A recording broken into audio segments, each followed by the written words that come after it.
I'm about to save you years of therapy bills and countless sleepless nights. Today, we're diving deep into 7 psychological strategies for dealing with toxic people that actually work. Not the feel-good nonsense you see plastered all over social media, but real, research-backed methods that will protect your mental health and maybe even your sanity. So, imagine you're at work, minding your own business, when Karen from accounting storms over and starts unloading her emotional baggage on you like you're her personal therapist. Sound familiar? Here's the brutal truth nobody wants to tell you. Toxic people are emotional vampires. And if you don't learn how to protect yourself, they'll drain every ounce of positivity from your life.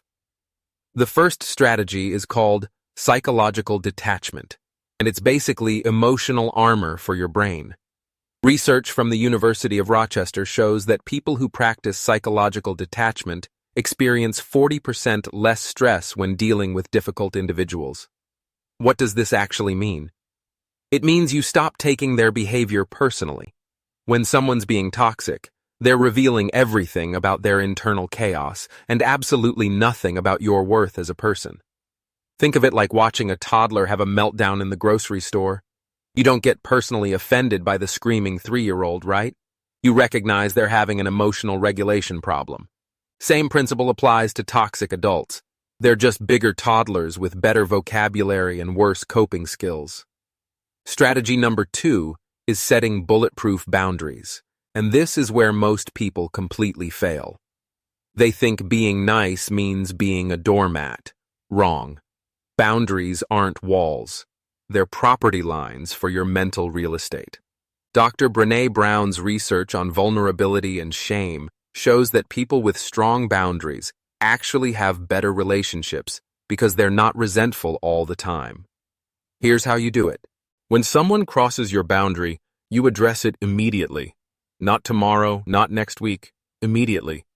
You say something like, "I understand you're frustrated, but I'm not available to discuss this right now." Notice what's missing? Apologies. You don't apologize for having standards. That's like apologizing for having a front door on your house. The third strategy is called the gray rock method, and it's psychological genius. When you're dealing with someone who feeds off drama and emotional reactions, you become the most boring person on the planet. You give one-word answers. You avoid eye contact. You become emotionally unavailable without being rude. Research on narcissistic behavior patterns shows that toxic people lose interest when they can't get the emotional supply they're seeking. It's like starving a fire of oxygen. Without your emotional reactions to fuel their toxic behavior, they'll usually move on to easier targets. Yes, this feels weird at first because we're socially conditioned to be engaging and responsive, but sometimes the kindest thing you can do for everyone involved is to be absolutely boring. Strategy 4 is understanding the psychology behind projection. Toxic people are basically walking movie projectors, and you're their favorite screen. When someone constantly criticizes you, accuses you of things you didn't do, or seems to know exactly which buttons to push, they're projecting their own insecurities and unresolved issues onto you. Carl Jung called this the shadow, the parts of ourselves we can't accept, so we see them in everyone else. When you understand this concept, toxic behavior becomes less personal and more predictable.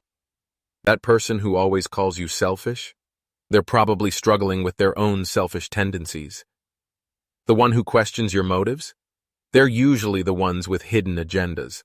The 5th strategy is strategic information diet, and this will revolutionize how you interact with energy drains. Stop sharing personal information with people who use it against you later. Keep conversations surface level. Share your dreams and vulnerabilities with people who've earned that privilege through consistent trustworthy behavior. Think of it like this. You wouldn't give your house keys to someone who's already robbed your neighbor, right? So why give intimate details about your life to someone who consistently uses personal information as ammunition? Research on trust and reciprocity shows that oversharing with untrustworthy people actually damages your ability to form healthy relationships with trustworthy ones. Strategy 6 is the Aikido principle applied to psychology. In martial arts, Aikido teaches you to redirect an attacker's energy rather than meeting force with force. Same concept applies to verbal and emotional attacks. Instead of defending yourself against false accusations or engaging in arguments, you redirect the conversation. When someone says, "You always do this," instead of defending with, "No, I don't," you respond with something like, "It sounds like you're really frustrated about something. What would help you feel better about this situation?" You're not agreeing with their assessment, but you're not feeding the conflict either. You're redirecting their emotional energy toward problem solving instead of blame casting. The seventh and final strategy is building your psychological immune system through selective exposure. Just like your physical immune system gets stronger when exposed to small amounts of stress, your emotional resilience improves when you consciously choose to spend time with positive, supportive people. Research from Harvard's Grant study, which followed people for over 80 years, shows that the quality of our relationships is the strongest predictor of life satisfaction and mental health. This means the toxic people in your life aren't just annoying, they're literally damaging your long-term well-being. Here's the reality check nobody wants to hear. Some people are going through temporary difficult phases, and some people are just toxic by nature. Your job isn't to fix them, change them, or prove your worth to them. Your job is to protect your mental health so you can show up fully for the people and opportunities that actually matter. These 7 strategies work because they're based on solid psychological principles, not wishful thinking. They require practice, consistency, and sometimes the uncomfortable realization that being nice isn't always the same thing as being healthy. But here's what happens when you implement them. You stop being a victim of other people's emotional chaos and start being the architect of your own peace of mind. Remember, you can't control toxic people, but you can absolutely control how much access they have to your emotional well-being. Choose wisely.